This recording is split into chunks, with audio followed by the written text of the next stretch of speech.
একজন ভিক্ষুককে, একজন ক্ষুধা পাওয়া ভিক্ষুককে যদি বলা হয় যে তোমাকে ইলিয়াডের কবিতাসমূহ কেমন লাগে, তাহলে সে কেমন প্রতিক্রিয়া দিবে? তার তো পেট খিদায় চোচো করছে, তার কাছে এ সকল কিছু নিছক গল্প, নিছক মিথ্যে ছাড়া আর কিছুই মনে হবে না। তার শুধু সে সময় একটি বিষয় দরকার, সেটা হলো খাদ্য। ক্ষুধার রাজ্যে পৃথিবী গদ্যময়, এটাই আজকে আমার মূল বিষয়। মানুষের 6টি মৌলিক চাহিদা রয়েছে, তার মধ্যে ক্ষুধা অন্যতম, অর্থাৎ খাদ্য অন্যতম। মানুষের একটি সহজাত প্রবৃত্তি বা মানুষের একটি সহজাত গুণ বৈশিষ্ট্য হলো এই খাবার খাওয়া। মানুষের দেহ সঞ্চালনের জন্য তার কোষগুলোকে পর্যাপ্ত পরিমাণে শক্তি দিতে হয়। এই শক্তি আসে আমরা যে খাদ্য খাই সেগুলো থেকে।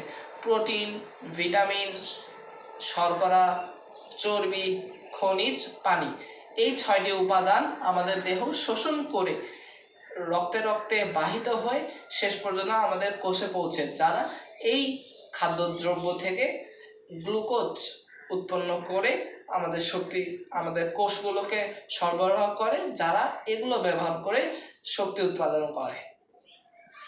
অর্থাৎ আমাদের কাছে খাদ্য না থাকলে আমরা ঠিকমতো চলতে পারবো না, কথা বলতে পারবো না, এবং আমরা যে শ্বাস নেই এই ক্ষেত্রেও শক্তির প্রয়োজন হয়। পৃথিবীতে এমন হাজার হাজার উদাহরণ আছে যে ক্ষুধার অভাবে, খাদ্যের অভাবে ক্ষুধায় তৃপ্ত হয়ে হাজার হাজার মানুষ মারা গিয়েছে। আর সব থেকে বেশি এগুলো দেখা যায় দুর্ভিক্ষের সময়। বাংলায় দুর্ভিক্ষ হয়েছিল চীনে, দুর্ভিক্ষ হয়েছিল রোমান সম্প্রদায়। অর্থাৎ এই খাদ্য সব থেকে বেশি গুরুত্বপূর্ণ।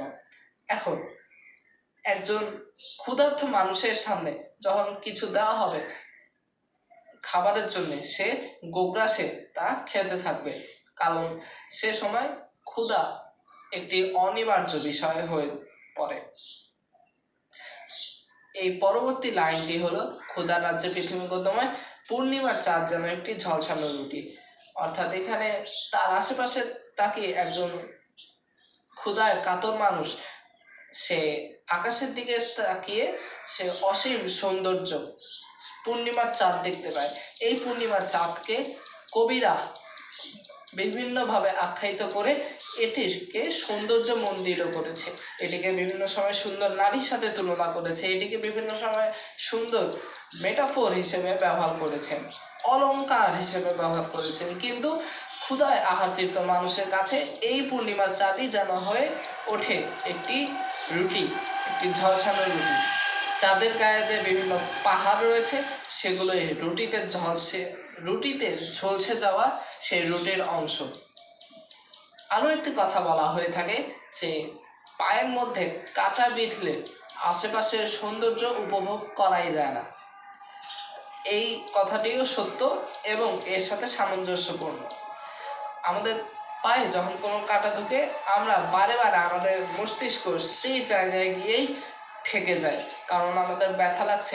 এ সময় যদি ডিজনিল্যান্ডেও গিয়ে যাওয়া হয়, তখনও এই পায়ের ব্যথার কারণে আমরা সেখানে ঠিকমতো কাজ করতে পারবো না।